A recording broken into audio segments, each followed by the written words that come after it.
Fried and prejudice by Jane Austen. அத்தியாயம் 27. இதை தவிர வேறு எந்த பெரிய சம்பவங்களும் லாங்பர்ன் குடும்பத்தில் நடக்கவில்லை. மேரிடன் வரை நடப்பது மட்டுமே சிறிது மாற்றத்தை தந்தது. சில நாட்கள் வழியெல்லாம் சேராகவும் சில நாட்கள் குளிராகவும் ஜனவரி பிப்ரவரி மாதங்கள் கழிந்தன. மார்ச் மாதம் எலிசபெத் ஹான்ஸ்போர்ட்டுக்கு கிளம்புவதாக இருந்தது. அங்கு போவதை பற்றி முதலில் அவள் அவ்வளவாக தீவிரமாக நினைக்கவில்லை. ஆனால் சார்லட் மிகவும் எதிர்பார்க்கிறாள் என்பதை அறிந்து தானும் மெதுவாக இப்பயணத்தை சந்தோஷமாக ஏற்றுக்கொண்டாள். தீர்மானமாகவும் இருந்தாள்.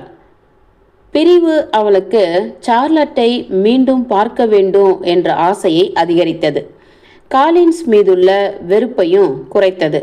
தோழமை இல்லாத சகோதரிகள் மற்றும் இப்படிப்பட்ட ஒரு தாய் இருக்கும் இல்லத்தில் குறைகள் இல்லாமல் இருக்க முடியாது. அதனால ஒரு சிறிய மாறுதல் வரவேற்பத்தக்கதாக இருந்தது. இந்த திட்டமும் அருமையான ஒரு திட்டமாக தெரிந்தது. மேலும் இப்பயணத்தில் ஜேனையும் எட்டி பார்க்கலாம். நாள் நெருங்க நெருங்க எந்தவித தாமதமும் இல்லாமல் இருக்க வேண்டும் என விரும்பினாள். எல்லாம் சுமூகமாக நடந்தேறியது. இறுதியாக சார்லட் முதலில் திட்டமிட்டபடி பயணம் தீர்மானிக்கப்பட்டது. சர் வில்லியமுடனும் அவரது இரண்டாவது மகளுடனும் அவள் செல்ல முடிவாயிற்று. லண்டனில் ஓர் இரவு தங்க முடிவெடுக்கப்பட்டது. இவ்வாறு இந்த திட்டம் சிறந்த ஒரு திட்டமாக அவளுக்கு விளங்கியது. தனது தந்தையை பிரிந்து செல்வது மட்டுமே அவளுக்கு வேதனையை அளித்தது. ஆனாலும் தீர்மானிக்கப்பட்ட பின் அவருக்கு அவள் செல்வது பிடிக்கவில்லை. அவர் கண்டிப்பாக அவள் இல்லாததை உணர்வார். தனக்கு கடிதம் எழுதும்படி கேட்டுக்கொண்டார். தானும் அவள் கடிதத்திற்கு பதிலளிப்பதாக ஏறக்குறைய வாக்களித்தார். அவளுக்கும் விக்காமுக்கும் இடையே நடந்த விடைபெறுதல் மிகுந்த நட்புடன் சிறப்பாக நடந்தது. அவன் அதிக தோழமையுடன் விடை கொடுத்தான். அவனை உணர்ச்சி வசப்பட வைத்தவளும் அவனுடைய கவனத்தை கவர்ந்த முதல் பெண்ணும் எலிசபெத் மட்டும்தான். அவன் கூறியவற்றை எல்லாம் செவிமடுத்தவளும் அவள்தான். பரிதாபப்பட்டவளும் அவள்தான். மிகவும் ரசித்த பெண்ணும் அவள்தான் என்பதை தற்பொழுது அவன் இருக்கும் நிலைமை அவனுக்கு நினைவுபடுத்திய வண்ணம் இருந்தது. அவளுக்கு விடை கொடுக்கும் பொழுது சந்தோஷமாக எல்லாவற்றையும் அனுபவிக்க வாழ்த்தினான். லேடி காதரின் டீப்பர் பற்றிய தங்களுடைய அபிப்பிராயமும் மற்ற எல்லோருடைய பற்றிய தங்களுடைய அபிப்பிராயமும் எப்பொழுதும் ஒரே மாதிரியாகத்தான் இருக்கும் என்பது அவனுக்கு தெரியும் என்பதால் லேடி டீப்பர்க்கிடமிருந்து என்ன எதிர்பார்க்க முடியும் என்பதை ஞாபகப்படுத்தினான். இவ்வாறாக அவன் காட்டிய அக்கறையும் கவனமும் அவளை மிகவும் பாதித்ததால் அவனிடம் மிகுந்த மரியாதையுடன் தான் என்றும் இருக்க வேண்டும் என நினைத்தாள். அவனுக்கு திருமணம் ஆனாலும் சரி, தனியாளாக இருந்தாலும் சரி, அவன்தான் இனிமைக்கும் விரும்பத்தக்கவனாக இருப்பதற்கும் முன் உதாரணமாக இருப்பான் என்ற நம்பிக்கையில் அவனை விட்டு பிரிந்தாள். மறுதினம் அவளுடைய பயணம் செய்தவர்கள் விக்காமையே ஏற்றுக்கொள்ளக்கூடியவனாக நினைக்க வைக்கும் தன்மையுடையவர்கள். சர் வில்லியம் லூகாஸிற்கும் நல்ல பெண்ணாக இருந்தாலும் அவளுடைய தந்தையைப் போலவே முட்டாளாக இருந்த மரியாவிற்கும் சொல்வதற்கு ஒன்றும் இருக்கவில்லை. அவளுடைய பேச்சு, குதிரை வண்டியின் சத்தம் என்ன சந்தோஷத்தை கொடுத்ததோ அதே சந்தோஷம்தான் அளித்தது. அர்த்தமில்லாத பேச்சு பிடிக்கும் என்றாலும் சர் வில்லியமை அவளுக்கு நீண்ட காலமாக தெரியும் என்பதால் அவருக்கு அவளிடம் தன்னுடைய செயல்பாட்டை திறமை பற்றியும் சற்பட்டம் வாங்கியது குறித்தும் புதிதாக சொல்வதற்கு ஒன்றும் இருக்கவில்லை. அவருடைய மரியாதைகளும் அவர் தரும் பழைய தகவல்களைப் போல் தேய்ந்து போயிருந்தன. 24 மைல் பயணம் செய்ய வேண்டியிருந்ததால் கிரேஸ் சர்ச் தெருவை மதியத்திற்குள் அடைந்துவிட வேண்டும் என்பதால் வெகு சீக்கிரமாகவே அவர்கள் கிளம்பினர். மிஸ்டர் கார்டினர் வீட்டை நோக்கி அவர்கள் வந்து கொண்டிருப்பதை ஜேன் வரவேற்பறையின் ஜன்னலிலிருந்து பார்த்து கொண்டிருந்தாள். அவர்கள் பாதையில் நுழைந்தவுடன் அங்கு அவர்களை சென்று வரவேற்றாள். அவளை ஆவலுடன் எதிர்பார்த்த எலிசபெத் எப்பொழுதும் போல் அவள் அழகாகவும் ஆரோக்கியமாகவும் இருப்பதை பார்த்து மகிழ்ச்சி அடைந்தாள். தங்களுடைய சகோதரியை சந்திக்கும் ஆவலில் வரவேற்பறையில் காத்திருக்க முடியாத சிறுவர் பட்டாலும் மாடிப்படியில் நின்று கொண்டிருந்தனர்.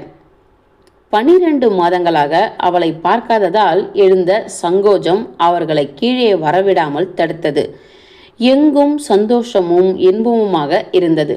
காலையில் அவசரமும் கடைக்கு போவதிலையும் மாலை வேளையில் ஒரு அரங்கத்திலுமாக அன்றைய தினம் மிகவும் இனிமையாக கழிந்தது. பிறகு அரங்கத்தில் தன்னுடைய அத்தையின் பக்கத்தில் அமர எலிசபெத் முயற்சி செய்தாள். அவளுடைய சகோதரியை பற்றி முதலில் பேச ஆரம்பித்தனர். ஜேன் தன்னை உற்சாகமாக வைத்துக்கொள்ள முயற்சி செய்தாலும் அவ்வப்பொழுது வருத்தத்திலும் ஆழ்ந்தாள் என்று தன்னுடைய மிக நுணுக்கமான கேள்விகளுக்கு பதில் கிடைத்ததைக் கண்டு ஆச்சரியப்படுவதை விட மிகவும் வருத்தம்தான் உண்டாயிற்று. ஆனாலும் இது வெகு நாட்களுக்கு தொடராது என நம்புவது நியாயமாக இருந்தது. மிஸ் பிங்க்லி கிரேஸ் சர்ச் தெருவிற்கு வந்த விவரங்களை பற்றியும் தனக்கும் ஜெயினிற்கும் இடையே வெவ்வேறு சமயத்தில் நிகழ்ந்து தொடர்ந்த உரையாடலிலிருந்து ஜேன் இந்த அறிமுகத்தை கைவிட்டு விட்டாள் என்பதை உறுதி செய்கிறது எனவும் மிஸ்ஸஸ் கார்டினர் எலிசபெத்திடம் கூறினார். ஆனால் எனதருமை எலிசபெத், மிஸ் கிங் எப்படிப்பட்ட பெண்? நமது நண்பன் பணத்திற்கு அலைபவனாக இருந்தால் அதை நினைத்தாலே மனதிற்கு வருத்தமாக இருக்கிறது என்றார். எனதருமை அத்தையே, திருமண விஷயங்களில் பணமே குறி என இருப்பதிலும் விவேகமாக நடந்து கொள்வதிலும் என்ன வித்தியாசம் இருக்கிறது என சொல்லுங்கள் பார்க்கலாம். எங்கே பேராசை ஆரம்பிக்கின்றது? போன கிறிஸ்துமஸ் சமயத்தில் அவன் என்னை திருமணம் செய்து கொண்டு விடுவானோ, அது விவேகமற்ற செயலாக இருக்குமோ என பயந்தீர்கள். இப்பொழுது 10,000 பவுண்ட் வருமானமுள்ள பெண்ணை அடைய விரும்பும் பொழுது அவன் பணத்தாசை பிடித்தவன் என்கிறீர்கள். மிஸ் கிங் எப்படிப்பட்ட பெண் என்று நீ சொன்னால் மட்டுமே இதை பற்றி என்னால் என்ன சொல்லலாம் என்று புரிந்து கொள்ள முடியும். அவள் மிகவும் நல்ல பெண் என்றுதான் நான் நம்புகிறேன். அவளை பற்றி கெடுதலாக சொல்வதற்கு ஒன்றுமில்லை. அவளுடைய பாட்டனார் இறந்த பிறகு அவருடைய சொத்துக்கு அவள் வாரிசாகும் வரை அவளை அவன் சிறிது கூட கவனிக்கவே இல்லையே. இல்லை, ஏன் அவன் அவளை கவனிக்க வேண்டும்? என்னிடம் பணம் இல்லை என்பதால் என்னை விரும்புவதற்கு அவனுக்கு தடை இருந்த பொழுது அவன் சிறிதும் லட்சியம் செய்யாத ஒரு பெண்ணை, அதுவும் எனக்கு சரியாக ஏழையாக இருந்த ஒரு பெண்ணை காதலிக்க என்ன சந்தர்ப்பம் இருந்திருக்க முடியும்? ஆனால் இந்த சம்பவம் முடிந்த பிறகு உடனே தன்னுடைய கவனத்தை அவள் மேல் திருப்பியதில் ஒரு மிருகத்தன்மை இல்லை என்றா தோன்றுகிறது? பணம் இல்லாத நிலையில் ஒருவனுக்கு மற்றவர்களால் கடைபிடிக்கப்படலாம் என்கிற இந்த நேர்த்தியான நல்லொழுக்கங்களுக்கு நேர் இருக்காது. மேலும் அவளுக்கு அதில் எந்த விதமான எதிர்ப்பும் இல்லாத பொழுது நாம் ஏன் அதனை ஆட்சேபிக்க வேண்டும்? அவள் எதிர்க்கவில்லை என்பதால் அவன் செய்வதை நியாயப்படுத்த முடியாது. அறிவிலோ அல்லது உணர்விலோ அவளிடம் ஏதோ ஒன்றில் குறை இருக்கிறது என்பதை காண்பிக்கின்றது. நல்லது என்ற எலிசபெத், அவன் பொருளாசை உள்ளவன், அவன் ஒரு முட்டாள் என்று எப்படி வேண்டுமானாலும் நீங்கள் நினைத்து கொள்ளலாம். இல்லை லிசி, நான் அவ்வாறு நினைக்க விரும்பவில்லை.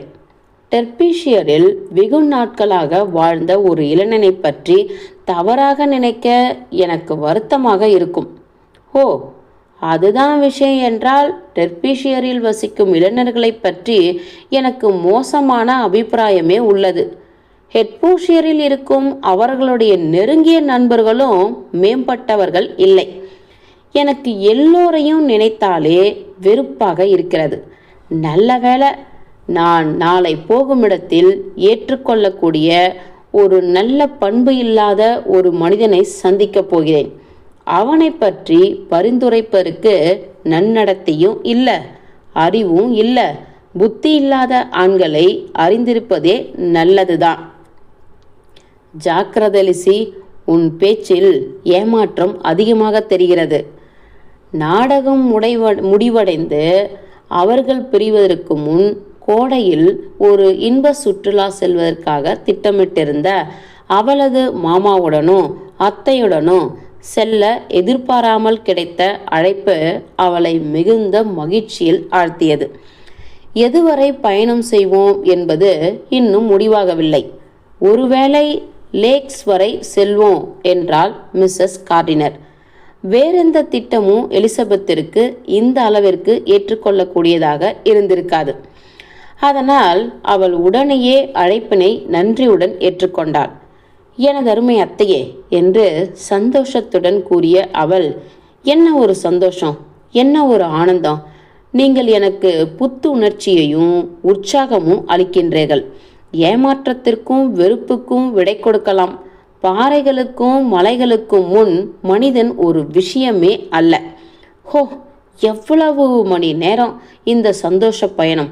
நாம் திரும்பி வந்த பிறகு எதை பற்றியும் ஒரு சரியான விவரமும் சொல்ல தெரியாத மற்றவர்களைப் போல் இருக்க மாட்டோம்.